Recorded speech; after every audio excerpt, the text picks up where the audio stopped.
আপোনালোকক সেৱা জনাইছো আৰু মোৰ ইউটিউব চেনেলটিলৈ আপোনালোক সকলোকে স্বাগতম জনাইছো। আজি মই ভেন্দিৰ চৰচৰি বনাব ওলাইছো। তাৰ বাবে মই এইয়া ভেন্দি কেইটামান সুন্দৰকৈ ধুই পখালি লৈছো।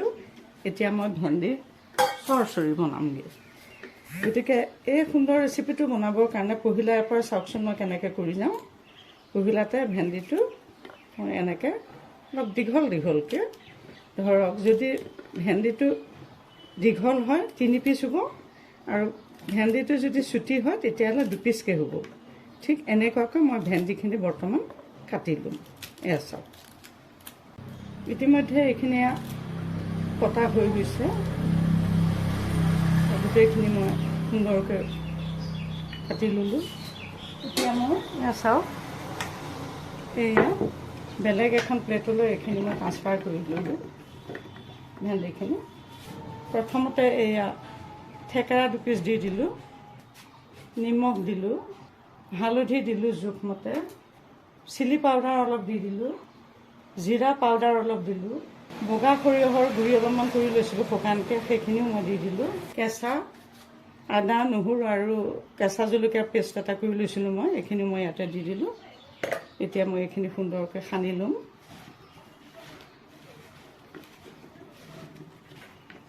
এইখিনি সনা হৈ গৈছে। এনেকৈ ঢাকি পেলাই প্ৰায় 20 মিনিটমান সময় মই এনেকৈ ৰাখি থৈ দিম।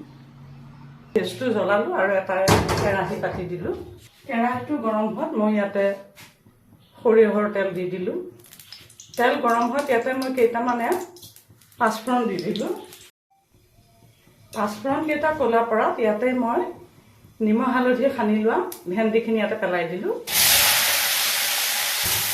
এটা সুন্দৰ ৰেচিপি, ভেন্দিৰ চৰচৰি অতি এটা সুন্দৰ ৰেচিপি হয়।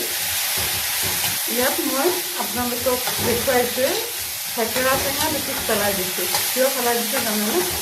ভেন্দিৰ বস্তুটো সাধাৰণতে বিজল হয় আৰু বিজল হোৱাৰ কাৰণে সহজতে ভাগিও যায়। এই টেঙাটো দি দিয়াৰ লগে লগে সহজতে ভাগি নাযায়, প্ৰায় গোটা হৈয়ে থাকে।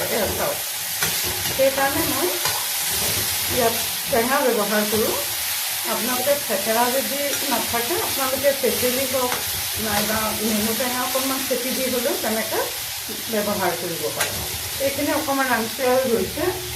ইয়াতে মই এতিয়া তপতাই থোৱা গৰম পানী অকণমান দি দিছোঁ। এটা অতি সুন্দৰ ৰেচিপি। এয়া অকণমান ঢাকি দিছোঁ বৰ্তমান। এয়া চাওক কি সুন্দৰকৈ হৈ গৈ আছে ভেন্দিৰ চৰচৰি। ভেন্দি মই বহু পদ্ধতিৰে বনাওঁ, গতিকে পৰ্যায় বাই মই এয়া ভেন্দিৰ ৰেচিপি, এতিয়া যিহেতু ভেন্দিৰ বতৰ, গতিকে পৰ্যায় বাই মই ভেন্দিৰ ৰেচিপিবোৰ ক্ৰমান্বয়ে দি যাম। আপোনালোকে চাব, কেনেকুৱা পায় লাইক কমেণ্ট কৰি জনাব। এয়া চাওক, পুনৰ অকণমান পৰ ঢাকি দিছোঁ। ইতিমধ্যে এইটো হৈ গৈছে। এইটো মই বৰ্তমান কাটি ৰাখিম। এইয়া চাওক, ভেন্দিৰ চৰচৰি এটা অতি সুন্দৰ ৰেচিপি। গতিকে এই সুন্দৰ ৰেচিপিটো আপোনালোকেও সুন্দৰকৈ বনাই খাব।